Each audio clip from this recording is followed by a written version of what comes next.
trods en rigtig dårlig start på Isas sommertræning, synes jeg efterhånden det er gået rigtig fint.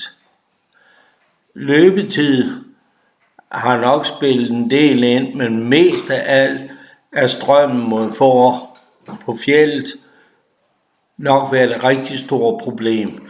I den første par dage vi gik sammen, gik den 2 meter bag mig og søgte overhovedet ikke.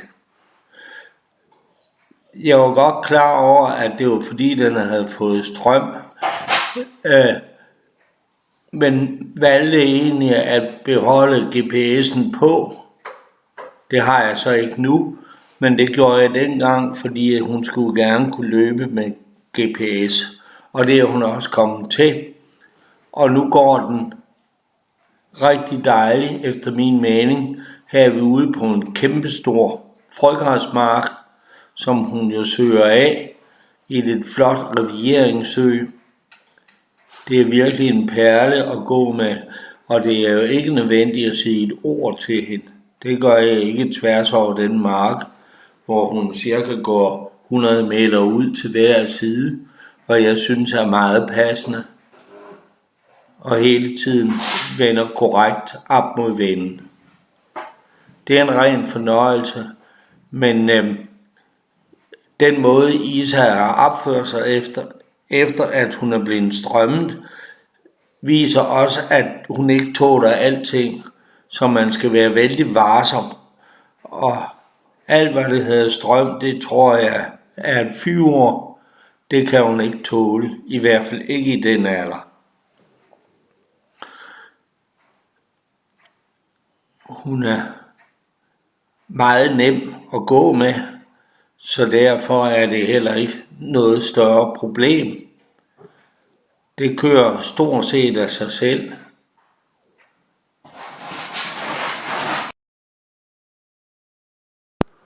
Selvfølgelig kan den gå i alle typer terræn, og her er den inde i noget meget tæt og ufremkommeligt rørskov, og her arbejder hun også ganske fortrinligt.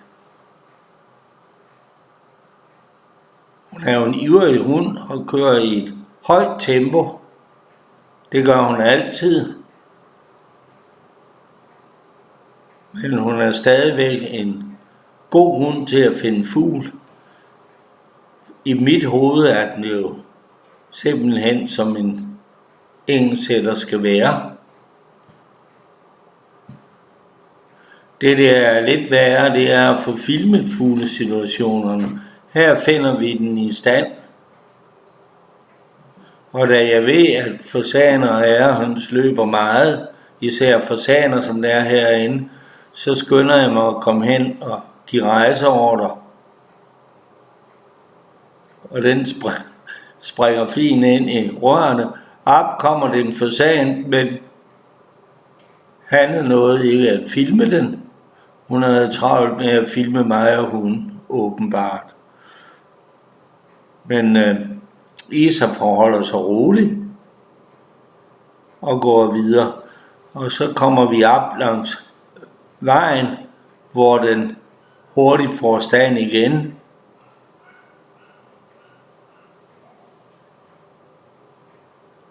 Og det er jo en fin stand. Og jeg går over tagen, efter den lige har fået lov at stå et stykke tid, og beder den om at rejse ind i buskaget.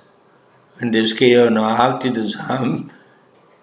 Og her endnu en stand, igen, ned langs hegnet. Og igen det samme.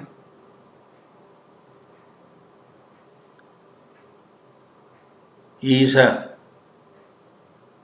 rejser på ordre,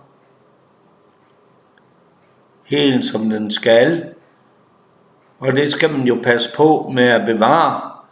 Derfor er det rigtig vigtigt, at man er forsigtig med at stoppe hunden. Her er endnu en stand. Jeg stopper hende ikke ret hårdt. Hvis hun går lidt efter, har det ingen betydning i dag. Det er stadigvæk en ung hund. Hvis man får ødelagt rejsningen nu, får man den sikkert aldrig i orden. Og når jeg stopper den, så kalder jeg den normalt ind. Jeg kan sagtens stoppe den på sæt, som jeg viser her, for at I ikke skal være i tvivl om det, men det er ikke nogen god idé. Der kom fuglen, og der sidder hun. Normalt, der vil jeg kun kalde hende ind, for så beder vi hende ikke om at stoppe, og på den måde ødelægger man ikke hendes gode rejse, som den er i dag. Husk det. Apporteringen går rigtig fint, selvfølgelig. Her er nu ude at apportere lidt par fasaner. Det er den glad for, og det går på fuld drøn. Det er jo noget, der skal holdes ved lige, og det er på apportering, dirigering med apportering, som man kan bevare lydigheden på. Det er ikke ude på fjeld og mark. Den skal være lydig, før den kommer der. Det er rigtig vigtigt. Isa er nok en af de største stjerner, jeg har gået med. Pas endelig på den, og tusind tak for lån.